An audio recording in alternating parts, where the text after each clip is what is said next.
Prueba pericial en la jornada de este viernes del juicio por el doble asesinato de Brihuega, que sienta en el banquillo de los acusados al hijo de las víctimas. Las psiquiatras del Hospital Universitario de Guadalajara han declarado que el acusado tenía un trastorno bipolar en tratamiento farmacológico, explicando al jurado en qué consiste esta patología y reseñando que tras decidir en común acuerdo con la familia y por la gravedad de los hechos, siendo testigo en ese momento que se quedara en observación en la unidad de psiquiatría del hospital, estos profesionales lo evalúan al día siguiente del doble crimen. Bueno, en principio él está diagnosticado un trastorno bipolar y había tenido ingresos por brotes psicóticos. Esos son los antecedentes que nos refieren en relación al consumo de tóxicos. Cuando le vemos en la unidad no tenía síntomas psicóticos, ni estaba alterado el ánimo, ni tanto para fase maniforme de euforia y pérdida de control, ni para fase depresiva. De hecho, bueno, pues se refleja en el informe que prácticamente no hay ninguna alteración en la exploración psicopatológica.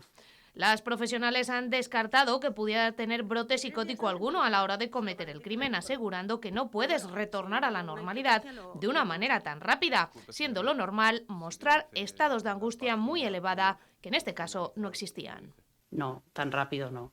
Y de ser pues por consumo inmediato de una sustancia y más bien alucinógena, pero inmediato en la primera media hora prácticamente, una hora máximo, que no reaccionaba ante la situación de una manera congruente, o sea que ante la gravedad de lo que nos estaba relatando no se le encontraba ni especialmente nervioso, ni emocionado, ni llorando, ni con un afecto alterado.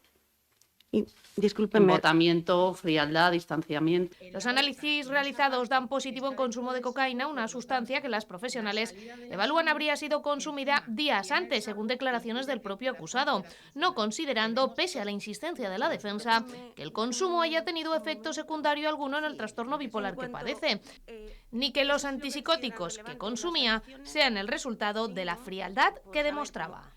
Tipo de embotamiento emocional el que dan los antipsicóticos, que supongo que es a eso a lo que se refiere. Sí, es a los antipsicóticos a lo que me refiero. Y Adrián estaba indiferente, si lo prefiero oír así. Vale, estaba indiferente.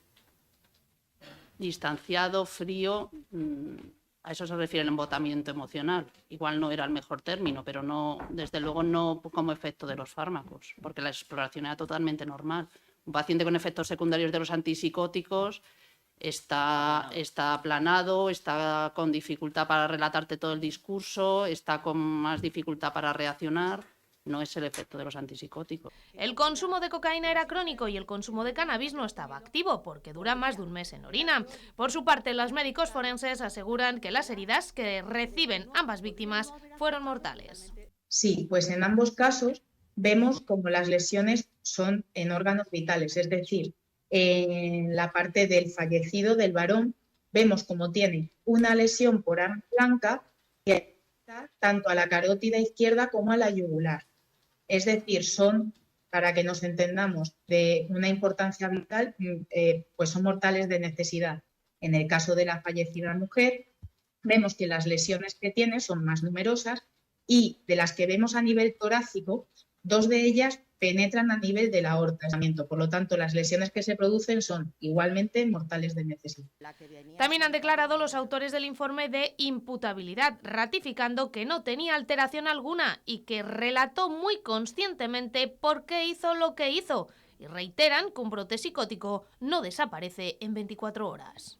En la segunda entrevista él nos contaba que tenía muy mala relación con su madre, que estaba un poco harto de que no le diera dinero porque sabía la madre que lo iba a gastar en consumo de drogas y que entonces en ese día decidió matarla. Nosotros al preguntarle que por qué había matado a su padre también, pues la había matado por compasión porque su padre no podía vivir sin ella. Las peritos, en base a los informes aportados, evalúan si tenía afectadas o no sus capacidades por sus trastornos o por consumo de sustancias. Y pese a la insistencia de nuevo de la defensa, que tuvo que ser llamada al orden en varias ocasiones, al considerar que las peritos no decían la verdad, la conclusión a la que llegan no deja lugar a dudas.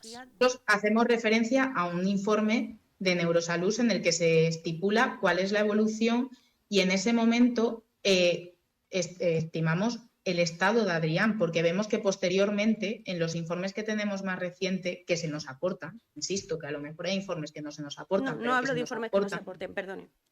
Vale. El trastorno bipolar no se mantiene el trastorno de la personalidad no especificado y se marcan las alteraciones psicóticas en el consenso de un consumo. Pero es que le evaluamos el mismo día de los hechos y nos dimos cuenta de que con los elementos que teníamos pudimos llegar a la conclusión de que sus capacidades estaban íntegras. Hubiera tomado la medicación o no la hubiera tomado, si hubiera tomado la cocaína hacía 1 hora o no se la hubiera tomado. Sus capacidades estaban íntegras porque le evaluamos el mismo día de los hechos y llegamos a esas conclusiones. No hay ninguna duda, no tenemos duda ninguna.